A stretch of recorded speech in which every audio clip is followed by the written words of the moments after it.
Muito bom dia, meus amigos, sejam muito bem-vindos. Um abraço para você que está sempre nos acompanhando, nos prestigiando. Chegou a hora da tão sonhada entrevista sobre saúde, sobre vacina, né? Que quando eu estou falando de turismo, outras coisas, o pessoal fala, e a vacina? Pois é, eu falo, calma que vai ter a hora de tratar desse assunto, né? E agora, por favor, ninguém vai falar de obra também, né? E meio ambiente, agora é saúde, aqui é saúde agora o assunto. Hoje, dia 2 de março de 2021, eu estou aqui com a Carol Lima, que é a coordenadora da Vigilância em Saúde da Secretaria de Saúde de Rio Bonito. Também comigo aqui o Jones, que é coordenador dos centros de triagens, né? E também da UPA de Rio Bonito, da Unidade de Pronto Atendimento. E para você que estava querendo fazer um monte de perguntas sobre saúde, sobre vacina, é a hora, minha gente. Aí chegou aquela hora que eu sempre falo, calma que ainda não é esse assunto, hoje é o dia.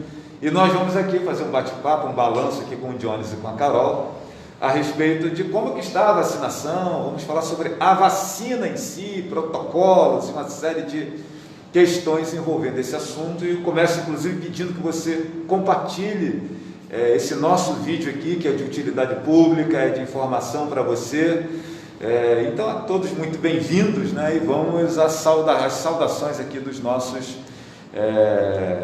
convidados que nos receberam aqui, né? Aliás, eu acho que eu que sou convidado, né? Que eu estou na sala aqui da saúde aqui da Prefeitura de Rio Bonito, né? Mas agradecer o Johnny e a Carol por estarem conversando conosco aqui sobre esse assunto tão interessante, né? Johnny, seu bom dia para os amigos aí que estão nos acompanhando. Bom dia a todos. Como o Flávio já falou, estou aqui com a Carol. Acho que hoje é fundamental que a gente vai tratar, que é uma dúvida em geral da população sobre vacina, sobre saúde, sobre Covid. Aproveitem esse momento para tirar as dúvidas pertinentes com a gente, que a gente puder esclarecer, a gente está aqui à disposição. E no mais a gente vai respondendo aí conforme forem surgindo. Sejam bem-vindos à nossa live. Obrigado, Johnny. Obrigado também, Carol, por essa conversa aqui conosco, né?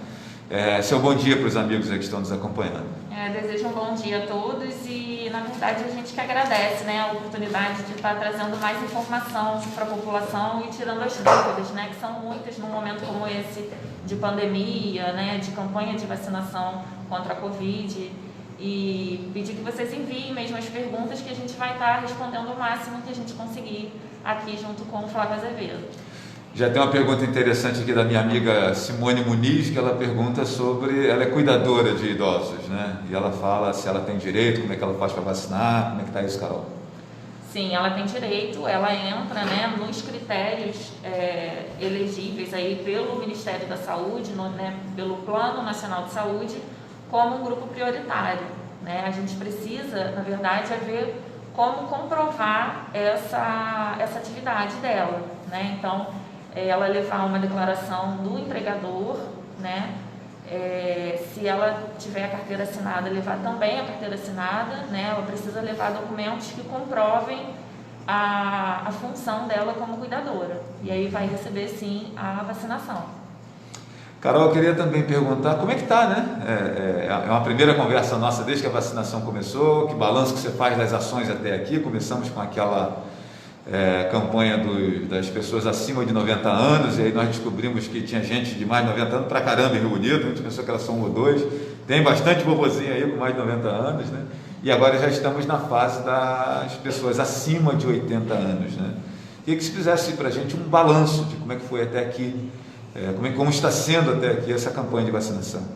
Assim, primeiro dizer que a gestão dessa campanha dentro do município não é uma coisa fácil, né? Pela escassez de vacinas, a gente recebe um número muito pequeno, né? Em uma das remessas a gente chegou a receber 151 doses, se eu não me engano 70 doses, né? A gente colocou o demonstrativo no site, né? Tá lá com as datas e a quantidade de doses recebidas nas datas, mas com essa quantidade tão pequena, a gente fazer dentro do grupo prioritário essa organização, né, de quem vai receber agora, agora a gente paga um pouco o profissional de saúde, dá continuidade aos idosos e vamos voltar ainda nesse grupo assim que receber uma quantidade maior, né? E só te interrompendo rapidamente, se você recebe 150 doses, significa que você vai imunizar 75, né?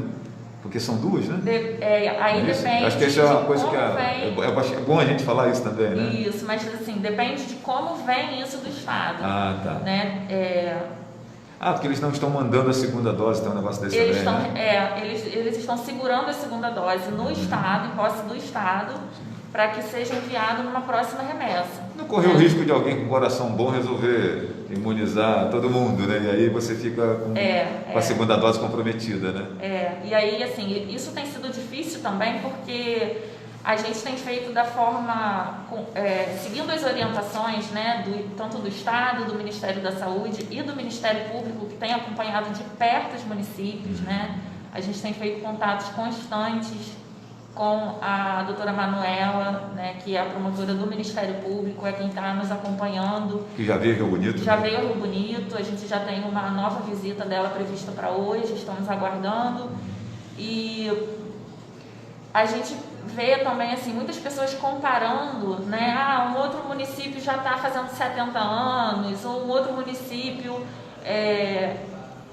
a gente levou um idoso daqui e conseguiu fazer lá, né, assim, fazendo algumas comparações entre um município e outro, quando na verdade alguns municípios que não fizeram a gestão de forma tão adequada e abriram para outras idades antes do tempo, tiveram aí punições, né, vão ter que se explicar ou já se explicaram, né, aí eu não sei qual foi a penalidade, né, que eles tiveram com relação a isso. Mas a gente tem municípios próximos que tiveram que parar a imunização, né? Foi determinado pelo Ministério Público de paralisar a imunização e retomar de uma forma correta.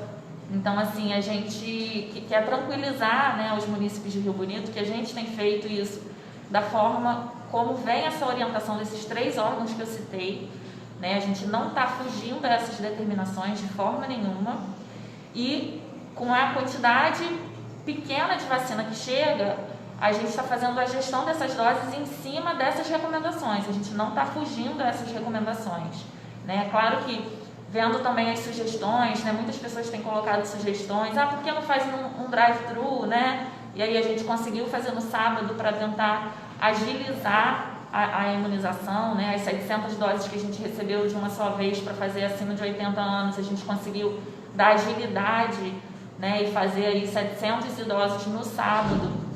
Então, assim, a gente conseguir imunizar o maior número de pessoas em menor tempo, né, é o que a gente espera para conseguir conter mesmo o avanço dos casos.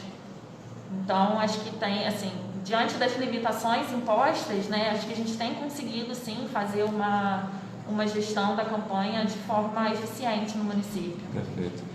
A Luciana Fonseca está aqui elogiando, dizendo que o drive-thru foi ótimo.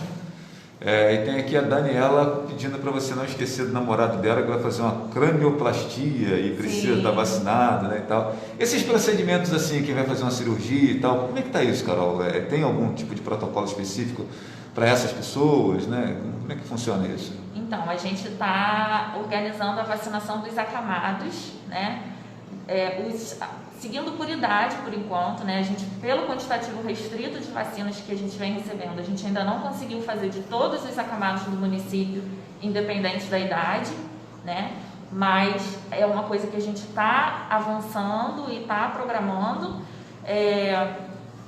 A gente está fazendo agora dos acamados acima de 80 anos, mas nessas situações peculiares, como é a situação, né, exposta aí na pergunta, a gente está vendo essas situações em particular, né? Ela fez contato até pela rede social da prefeitura, eu abordei e pedi que ela encaminhasse essa solicitação para a gente, porque são situações, né? Por exemplo, ele está com uma cirurgia já programada e ele é do grupo prioritário para fazer a vacina, né? Então a gente vê como é que vai fazer essa vacina já chegar até ele, para que ele não tenha que ele tenha uma cirurgia mais tranquila, né?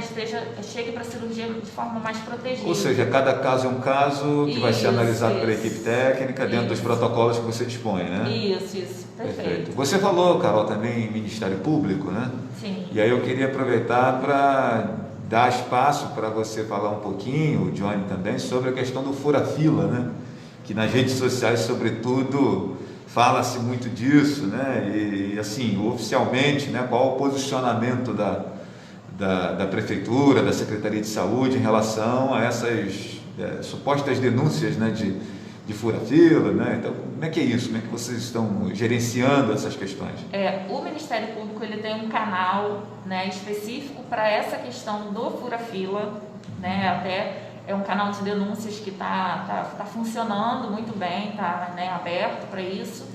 E a promotora está acompanhando tudo isso, né? E dizer assim, para a população de Rio Bonito que se houve um fura-fila, esse fura-fila comprovou por documentos, né, que ele estava dentro do grupo prioritário, né? Então, assim, agora, se foi uma falsificação de documentos, se foi, né, aí isso é um caso em que ele vai resolver isso junto com o Ministério Público, com a promotoria. Você, tecnicamente, não está preparada para periciar um documento, se ele é verdadeiro ou não, né? O cara apresenta o documento, né? Justamente. O que a Secretaria de Saúde, os pontos de vacinação fazem a pessoa que chega para a vacina, ela que tem que comprovar que ela está dentro do grupo prioritário, apresentando a documentação. Perfeito. Em caso comprovado, a vacina será feita, né? Agora, se é um documento falsificado, né, sem comprovação, ninguém foi vacinado, né? Agora, se houve aí alguma coisa fora da lei, alguma coisa nesse sentido, vai ser com relação mesmo ao Ministério Público e à própria pessoa, né, se fez isso de má fé, né, e aí isso vai ser avaliado aí juridicamente. Ou seja, dentro desse assunto que você está colocando, vai o que a minha amiga Mônica está dizendo aqui no comentário, tem uma empregada doméstica de um certo empresário da cidade que já foi vacinada, como é que se explica? Ou seja, é exatamente isso que você está dizendo, né? Essas questões aí. Se ela foi vacinada, ela comprovou que estava dentro do grupo prioritário, né, apresentou algum tipo de confirmação, de comprovação, desculpa. Agora, se essa comprovação dela é falsa, aí cabe ao Ministério Público apurar junto, né, a própria pessoa o porquê, o como isso foi feito e tomar as medidas cabíveis. E existe assim, um número do Ministério Público que as pessoas possam ligar? Tem lá um disque de denúncia, alguma coisa assim, Carol? Você tem conhecimento disso? Existe uma página no Facebook e existe um número também para denúncia. A gente pode disponibilizar ao final da live. Perfeito, tá jóia. Meu amigo Johnny, colocar meu amigo Johnny aqui na conversa. Sim. Um pouquinho, a Carol beber uma água. Tem aqui uma pessoa, aliás, algumas pessoas perguntando sobre quando que diabéticos e hipertensos serão vacinados, né? E eu percebo que o protocolo é mais por uma questão de idade, não exatamente sobre a doença que o cara tem, né? Sim, sim. Fala um pouquinho sobre isso. Ela até diz aqui que tem 63 anos, ou seja, está um pouquinho distante ainda do nosso... Sim, perfeito. A diabetes, a hipertensão, por exemplo, são comorbidades que atingem um grande número da população. Então, assim, são fatores que só eles não te elencam uma prioridade para fazer a vacina de imediato. E aí a gente continua seguindo esse critério da idade. Por quê? Dentro da faixa etária, a gente tem muitos pacientes com essas comorbidades. E a gente vai elencando de acordo com o número de doses que a gente recebe, que hoje ainda é um número restrito. Porém, a gente tem que ter o entendimento do seguinte: é uma situação que o município ele não tem autonomia sozinho de resolver a quantidade de doses que ele recebe, porque a gente recebe isso do Estado. Então, dentro do que a gente tem recebido hoje, como a Carol já falou, a gente está na fase 3, né, Carol? O grupo dela vai para a fase 3. E hoje a gente não está vivendo ainda essa realidade, essa fase. Então, as comorbidades são várias que a gente pode elencar uma prioridade ou não. Mas nesse momento, a diabetes e a hipertensão, só por elas, ainda não é um critério para a gente estar vacinando neste momento. Óbvio que todos vão ser vacinados. Quando chegar nessa fase, essas pessoas vão ter uma prioridade dentro do grupo de faixa etária, dentro do grupo das comorbidades que aquela faixa etária apresentar, mas que ainda não é esse momento. de acordo com a demanda hoje que a gente tem e com o que a gente recebe de vacina. Carol, a vacinação do Covid, como outras vacinas, campanhas de vacinação, sempre tem um sujeito resistente que não quer vacinar, né? Sim. Hoje, seja pelo aspecto político, seja pelo aspecto mesmo da desconfiança, de não querer, o cara que não gosta de médico, não gosta de agulha, como é que está isso, né? O que você diz, né? Qual a mensagem que você deixa para a pessoa que está aí, ainda mais que a gente está falando às vezes de uma galera de mais idade, né? Sim. Os idosos geralmente são mais aí, sim, mais obstinados, né? mais teimosinhos, né? A gente sabe bem. Eu, por acaso, jornalista aqui, profissional de enfermagem. Eu sei como é que funciona isso. Como é que está sendo administrar essas questões? A recusa à vacinação é uma coisa real, né? E que a gente precisa respeitar, né? Não tem essa obrigatoriedade pela vacinação. Porém, a gente tem um número muito pequeno de casos até o momento, né? A gente teve, sim, algumas recusas, mas a gente tem um número muito pequeno. E isso tem sido registrado, né? Por exemplo, os pacientes cobertos pela estratégia de saúde da família, quando o familiar e o idoso recusam receber a vacinação, a gente faz esse registro, esse relato, né, no prontuário que foi oferecido, a data que isso foi feito e que foi recusado. Mas é mais para um controle mesmo do número, né, de recusas, porque a gente não tem essa obrigatoriedade, né, e forçar a pessoa que não quer receber a vacinação. Perfeito.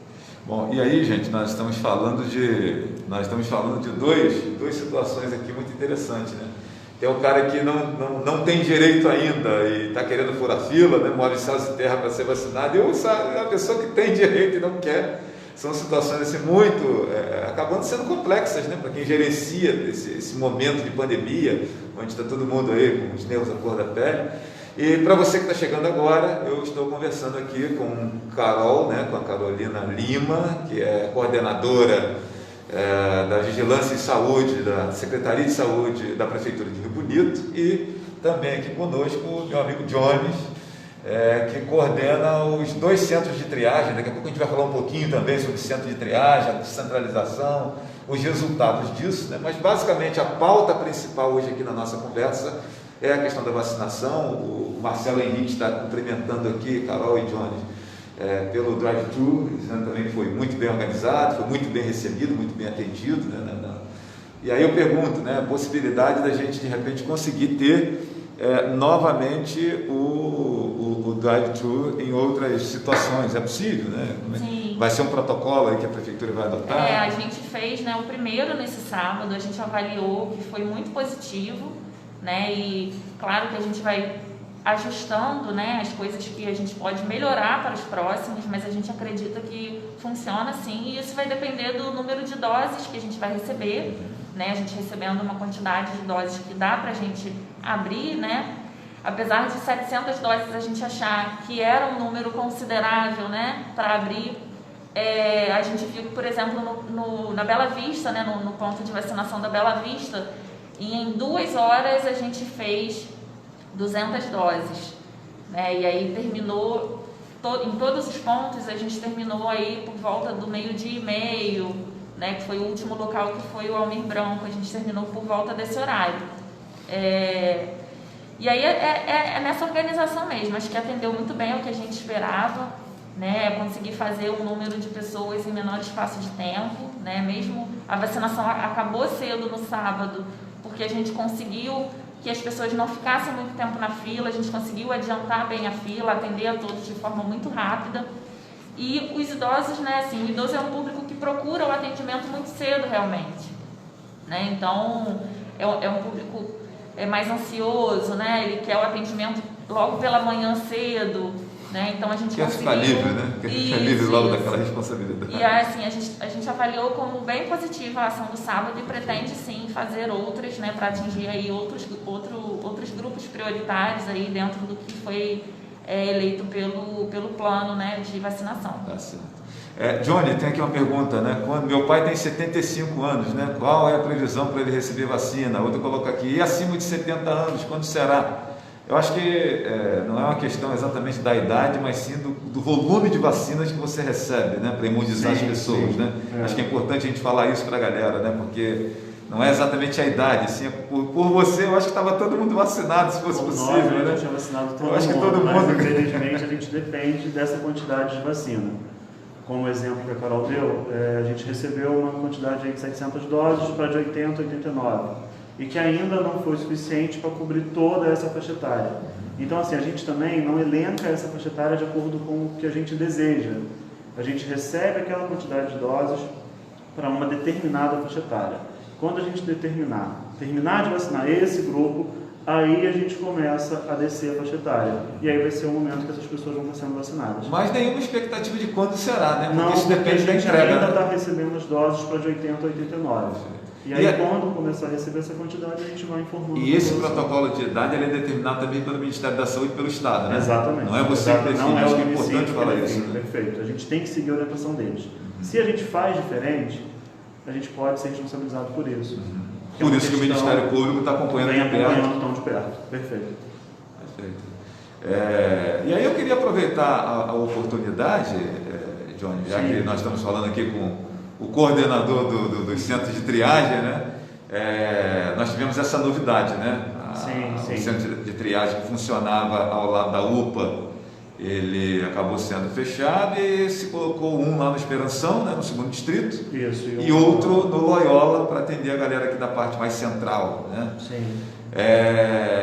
Me diz aí como é que qual o balanço que você está fazendo, que vocês estão fazendo dessa descentralização? Então, quando a secretária, o prefeito pensaram nisso, o que a gente começou a identificar logo no início da gestão?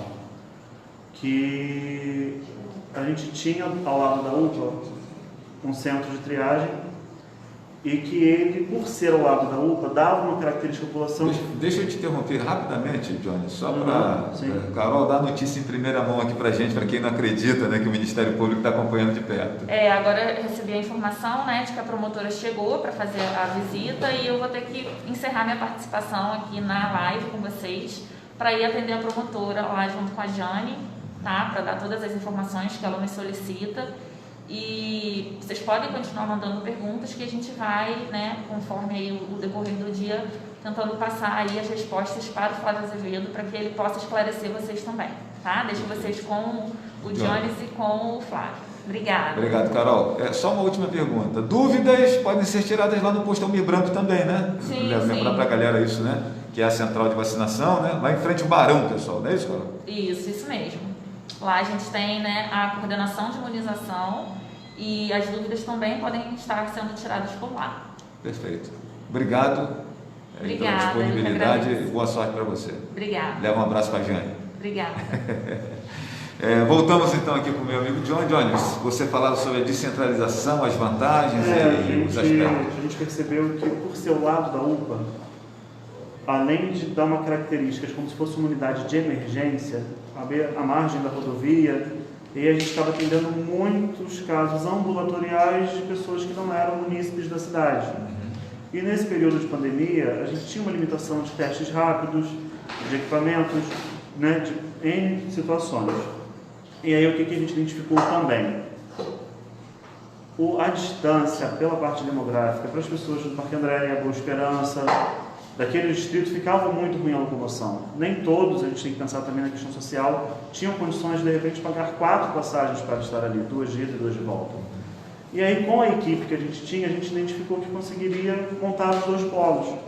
Então a gente descentralizou, tirou ali do lado da UPA, para tirar essa característica de questão emergencial, montamos um polo no Loyola e outro no Esperanção. Fato esse que a gente já teve uma economia de aluguel, que hoje já está sendo desmontada a tenda, porque era uma questão contratual, tinha que esperar esse prazo. E a gente dividiu a equipe, sem cair a qualidade do atendimento. E aí, o resultado foi muito positivo pelo seguinte: nós tínhamos uma média de 100 a 120 atendimentos diários na tenda Covid ao lado da outra. Hoje, esse atendimento caiu em 50%. A gente tem uma média de, somando os 2 polos, 60 a 70 atendimentos. E aí a gente percebeu o quê?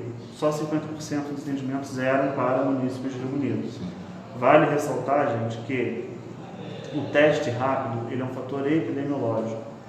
Ele é um dado que o município utiliza para rastrear, para acompanhar esses casos. Ele não é um dado emergencial. A gente tem outros métodos de diagnóstico, né? E o teste rápido ficou durante muito tempo sendo um item de difícil compra, de difícil aquisição, pela demanda da pandemia. E naquele momento a gente tinha até uma restrição de teste rápido, porque eu não tinha disponibilidade de testar todo mundo que chegasse com os sintomas. Com essa diminuição, hoje qualquer pessoa que desenvolva um sintoma gripal, independente da idade, se for aos centros de triagem, apresentar os sintomas, né, e a avaliação clínica, a avaliação médica, identificar que ele precisa do teste, ele vai ser testado. Não há hoje uma restrição. O que a gente tem que ter um cuidado isso vai variar de acordo com os dias de sintoma da pessoa, até para que a gente não tenha um falso negativo ou um falso positivo. E aí isso vai ser definido pela quantidade de dias, se é um teste rápido que é indicado ou se é um suave. Como é essa definição, Flávio? Essa definição ocorre de acordo com a avaliação clínica do médico, do profissional que está atendendo. Eu tenho de 3 a 5 dias, provavelmente vai ser um suave. Eu tenho de 7 a 10 dias, provavelmente vai ser um teste rápido, que é o que o protocolo nos encaminha, nos informa. Mas isso pode sofrer alguma variável em algum momento de acordo com a avaliação clínica desse paciente. Perfeito. Então, essa questão dos testes, que era também uma pergunta muito comum e postagens nas redes sociais, sim. Hoje você já está conseguindo atender com muito mais fluidez. 100% da demanda. E sobretudo, a partir da descentralização. Sim, porque a gente começou a ter uma economia tanto de EPI quanto dos testes rápidos. Porque a gente deixou de testar pessoas de outros municípios que de repente vinham sem ter um agravo naquele momento. E que os seus municípios já estavam fazendo também esse trabalho. Então aqui fica claro que assim, tanto, por exemplo, Tanguá, Silva Jardim, tem seus polos, funcionam, estão bacanas, mas as pessoas, pelo hábito de vir a UPA, de vir a Rio Bonito, já vinham automaticamente para cá. E hoje a gente conseguiu equilibrar isso. Johnny já tem uma experiência aí de alguns anos trabalhando na saúde de Rio Bonito, seja no Daci Vargas, seja na UPA, seja é cultural recebermos pessoas de outros municípios aqui também, né, Johnny? Assim, sobretudo a galera aí dos municípios ao entorno, entendem que Rio Bonito tem uma saúde de repente de melhor qualidade que eles têm lá, e aí o cara vem para cá, né? Independente do... Atualmente ele já vem direto. Isso, eu queria que você falasse um pouquinho sobre essa identidade que Rio Bonito tem de anos, de décadas, né? De receber pessoas. Rio Bonito já tinha esse hábito de receber, até pela facilidade de locomoção. A gente tem muitas linhas de transporte de Itaboraí, Manilha, Tanguá, Silva Jardim, que deixam aqui muito fácil. E aí, por alguns momentos, por terem dificuldades nos seus municípios, as pessoas já se habituavam. Não, vou a Rio Bonito que eu vou conseguir um atendimento médico, vou a Rio Bonito que eu vou conseguir um exame. Com a oncologia, isso reforçou-se porque começou a vir mais gente de mais municípios.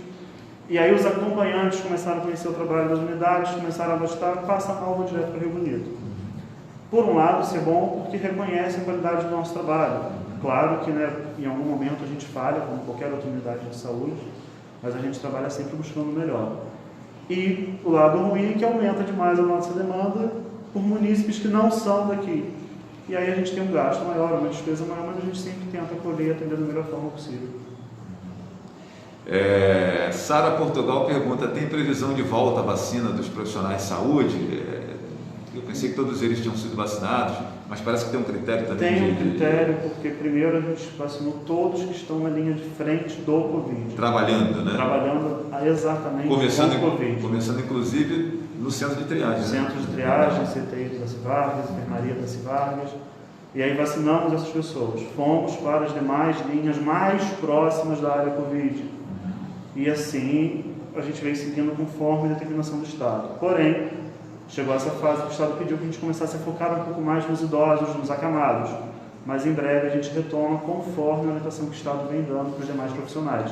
Que são profissionais de clínicas particulares, de consultórios, alguns a gente até já conseguiu vacinar por um momento, mas a gente retoma isso em breve. Jones, houve também uma má compreensão dos protocolos relacionados aos profissionais de educação física, né? Sim. Gerou também lá um certo desconforto, postagens em redes sociais. Como é que pode? Fala um pouquinho sobre os critérios que foram adotados para encaixar o profissional de educação física nesse. Os profissionais de educação física, eles são profissionais de saúde, isso é indiscutível. Porém, como a gente vem falando, de início a gente focou como foi a determinação do Estado, dos profissionais que estão na linha de frente, que estão no cuidado a pacientes, sejam eles em asilos, em abrigos, em CTIs Covid, enfermarias Covid, E aí a gente vem elencando isso de acordo com o que o Estado vem orientando. E aí chegou o momento que a gente conseguiu chegar lá nos profissionais de educação física.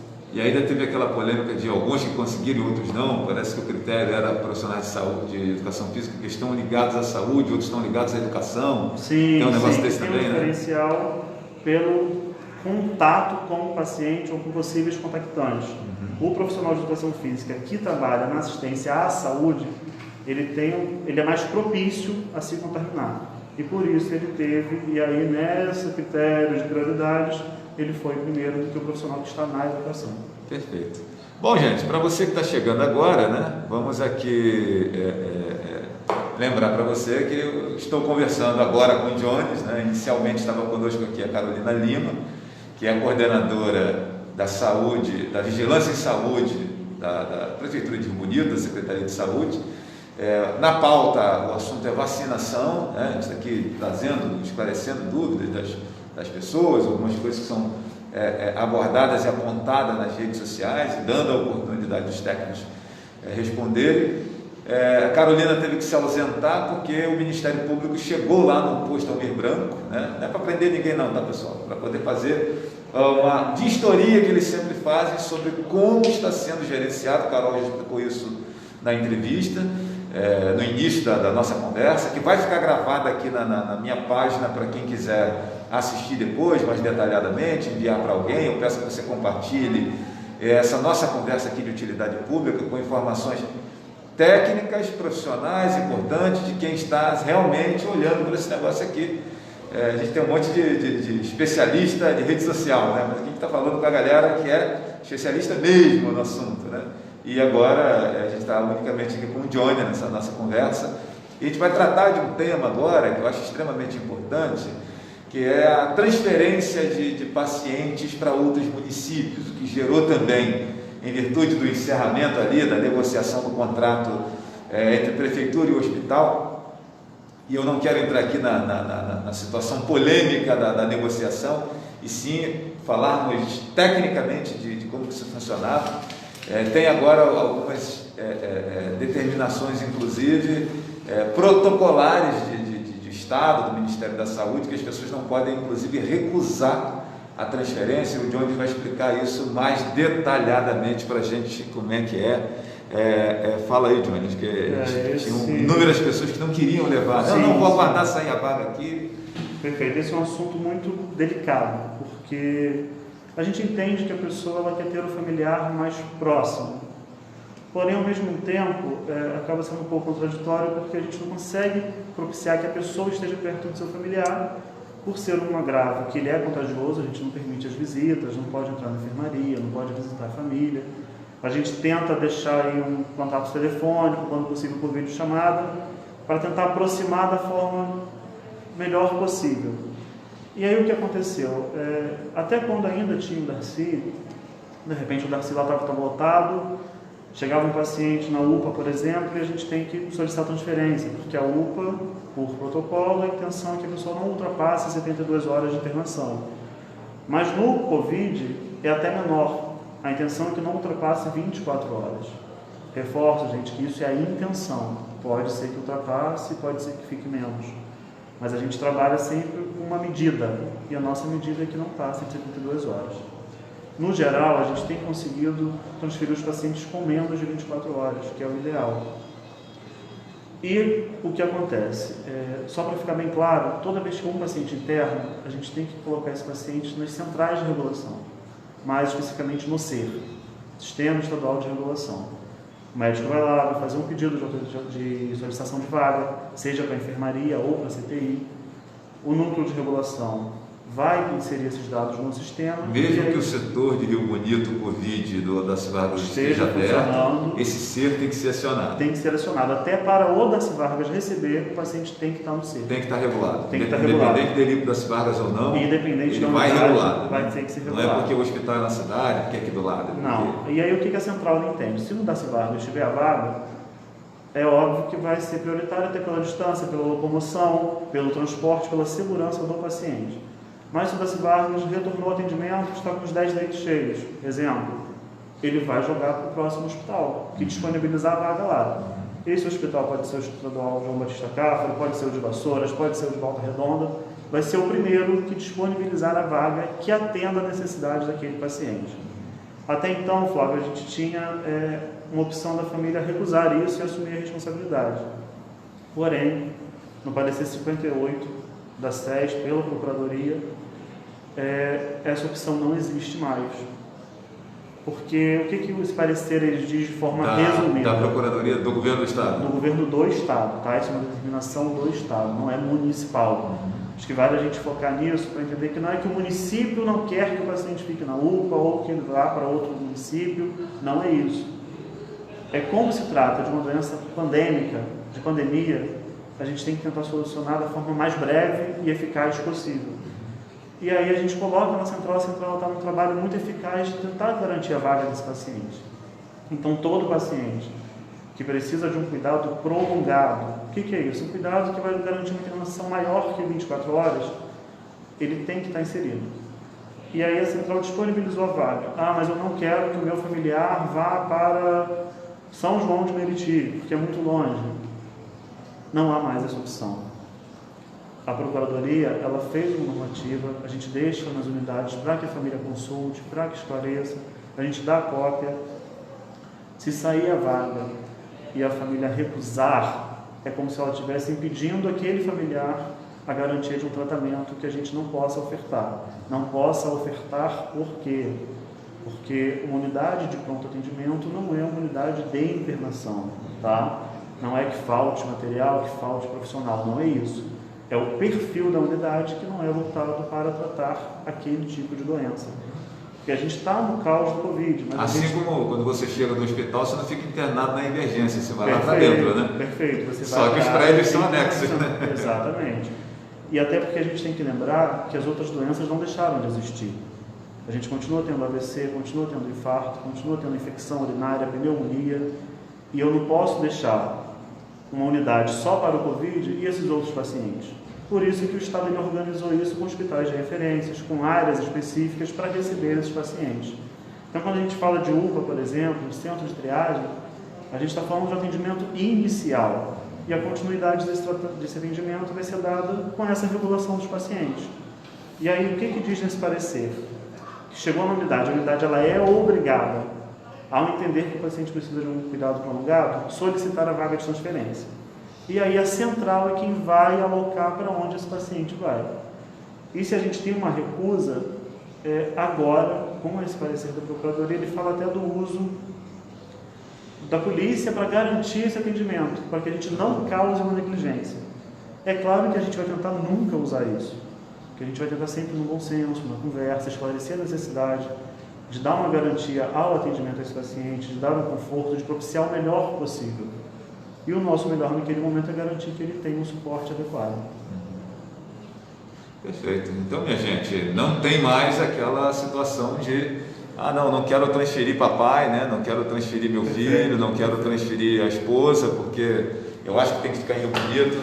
É claro que todos nós queremos ficar em Rio Bonito se precisarmos de um atendimento, mas hoje existe aí uma determinação do governo do Estado. E aí, me permitam usar mais uma vez meu conhecimento de saúde aqui, gente, mas é que aquele paciente está contaminado, ele não está numa área apropriada, nem aquele pessoal que está ali está devidamente programado, não é dizer que não está preparado, mas está programado para atender de maneira contínua e de longa permanência aquele paciente. Então, ele tem que ser encaminhado para um espaço onde nós tenhamos estrutura e pessoal para isso, para esse paciente que vai ficar lá durante mais tempo, né? Porque a UPA é uma emergência, chegou e identificou o problema, ou vai para casa descansar, ou vai internar em algum lugar, e os protocolos precisam ser atendidos, e até para evitar a contaminação também daquele espaço, porque é um lugar onde entra e sai o paciente, né? Acaba essa determinação da Procuradoria, eu entendo que ela também vai na direção de evitar o contágio de outras pessoas, dos próprios profissionais que estejam trabalhando ali. Em relação à idade, gente, a minha amiga Marilene perguntou aí 64 anos, né, para vacinação. A gente já falou bastante sobre isso no início da entrevista, Marilene. Depois você viu um pedacinho do início lá, onde a gente falou das etapas e por que as etapas acontecem dessa maneira, né? E eu quero agradecer às pessoas que estão nos acompanhando. meu amigo Rodrigo Amaral perguntando se não é a prefeitura que tinha que estar fazendo esse papel aqui, mas que todo mundo tem que fazer esse papel, viu, Rodrigo? Eu sou jornalista, tenho um público grande que me acompanha e a gente está fazendo um trabalho de utilidade pública aqui. A prefeitura fala, eu falo, o jornal Folha da Terra fala, a rádio e jornal fala, a rádio Saber fala. Acho que todos os profissionais de comunicação têm que estar imbuídos, né, em estar levando uma boa comunicação sobre o coronavírus, sem entrar nessa torcida de coronavírus de um lado, cloroquina do outro, né, essa bobagem que dividiu o país, né, e é um desserviço, né, diga-se de passagem. Eu tento exatamente trazer a informação de utilidade pública para a população, né? Mas obrigado, meu amigo Rodrigo, pelas ponderações, né? Mas tudo bem, Marilene, fica tranquila, você fez a pergunta, a gente está só esclarecendo aqui. E aí eu estou com o Johnny aqui, o Jones, conversando aqui sobre esses aspectos técnicos também da saúde, da Covid. E vamos falar um pouquinho sobre Daci Vargas, Johnny. Vamos falar sobre, ainda hoje, a gente falava aqui antes da entrevista, né? A partir do momento que a negociação entre a Prefeitura e o Estado Daci Vargas foi fechada, foi anunciado que esse contrato ia passar a vigorar a partir de 1º de março, ontem foi 1º de março, hoje, dia 2, eu já começo a receber nos meus canais de comunicação, não está internando ninguém lá não, o hospital continua não recebendo, as pessoas estão sendo transferidas para outros centros, né, e tal. Bom, gente, a transferência, ela provavelmente poderá continuar acontecendo se o hospital estiver lotado, né? Diz aqui, mesmo com o contrato do Covid, se o hospital estiver lotado, o Jones acabou de explicar aqui que as transferências vão continuar acontecendo, mas tem aí uma questão técnica, né, que ainda não começou a realmente funcionar dia 1º, como estava programado o setor Covid do Daci Vargas. E aí, Johnny, o que aconteceu lá? Explica pra gente. A questão contratual foi sanada, não existe mais essa dificuldade entre o hospital e a Secretaria de Saúde.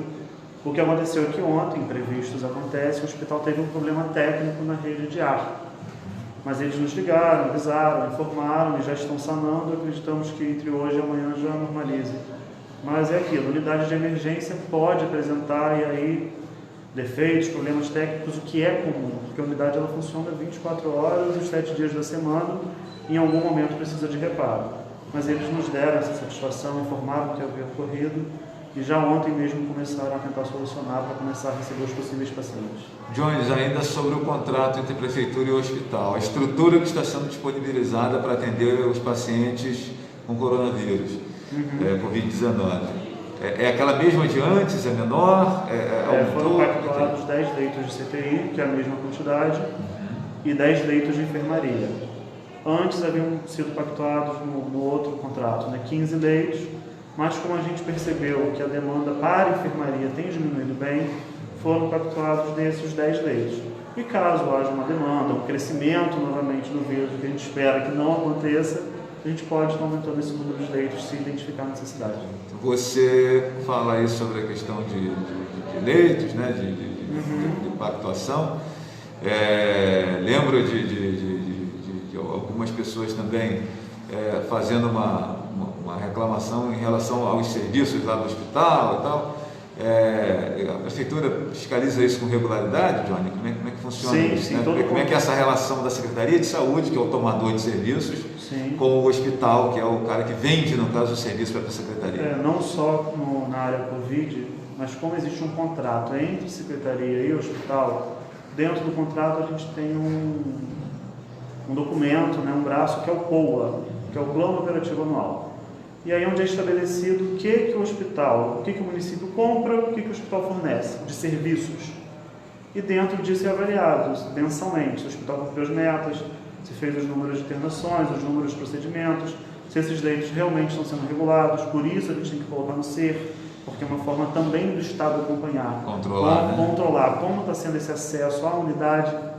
Então há uma série de critérios que a gente avalia mensalmente. E a partir dessa avaliação é que ocorre o pagamento, podendo haver descontos ou acréscimos se ele também comprovar que atingiu muito mais que a demanda, que prestou muito mais serviço do que era contratado.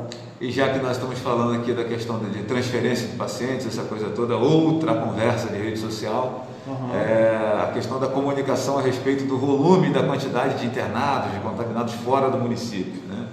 A Prefeitura, né, a Secretaria de Saúde, ela tem um levantamento, ela tem um conhecimento, ela sabe acredito que sim, né? Mas eu vou perguntar como o sim. leigo perguntaria. Tem conhecimento de quantas pessoas, né, fora do município estão internadas, estão em outras unidades por conta da Covid, né? E essa comunicação que às vezes a população entende que não está muito eficiente em termos de apresentar esses números. Não, o cara acabou com o coronavírus porque mandou para outro município. Então, como é que tem sido essa dinâmica, Johnny? Como é que vocês estão controlando isso? O que isso? acontece?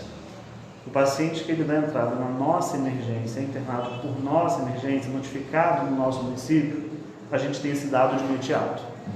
Mas, por exemplo, você, Flávio Azevedo, estava viajando na casa dos seus familiares e foi atendido lá em Itaboraí com síndrome gripal e foi internado lá. A gente vai receber esse dado de Itaboraí, mas posteriormente, não é de imediato como acontece quando é no município. Por isso a importância da notificação. Porque toda vez que eu, Rio Bonito, notifico um município de Tanguá ou Itaboraí, essa notificação depois, por dado epidemiológico, vai para o município de origem da pessoa. Mas aí a gente tem um tempo de investigação, de acompanhamento, então não é um dado que você tem tão imediato quanto o seu município é dado no seu município. Por isso que naquela estatística diária, a gente põe os dados que estão dentro do município, porque é um dado que a gente tem de imediato. Quantas pessoas eu internei no município, quantas transferências eu fiz do município, isso a gente consegue ser diariamente. Mas o que está transferido em outra cidade, o que foi internado em outra cidade, a gente tem isso mensal. Porque a gente depende que os dados epidemiológicos venham desses municípios, venham através dos portais do Estado, para que a gente tenha um dado fidedigno e não faça uma informação falha. Ou seja, a Dona Maria, que mora na Praça Cruzeiro, sabe que a vizinha dela está internada em Niterói por alguma razão, mas se você não recebeu esses dados ainda de maneira oficial, né, do governo do Estado, você ainda não pode colocar a Dona Maria, que está internada em Niterói, dentro do seu quadro de informativo do município, é isso, né? Perfeito, até para não passar um falso dado. Sim. Então a gente tem que receber isso oficialmente para poder divulgar também o dado oficial. De repente você pode até ficar sabendo que a Dona Maria está lá, né? Mas assim, oficialmente você não pode acrescentar antes de receber as informações oficiais do Estado. Então eu acho que aí, pessoal, com essa ponderação, né, com essa explicação do Jones aqui, a gente consegue dirimir esse problema aí, né, que é clássico, né, que é uma questão antiga nas redes sociais. Até tem aquela ironia de que conseguiram acabar com a pandemia, né, porque estão notificando, subnotificando, etc. Então, Johnny, quer acrescentar mais alguma coisa, irmão, sobre o que nós conversamos aqui? Hoje botamos o assunto. Acho que o principal é isso. Eu acho que só a população tem que ter um entendimento, principalmente sobre as transferências. Quando acontecerem para fora do município, reflitam, pensem que a gente está transferindo. Não é por ser da Civargas, por ser prefeitura, não é isso. A gente transfere de acordo com a vaga que o hospital, o Estado disponibiliza.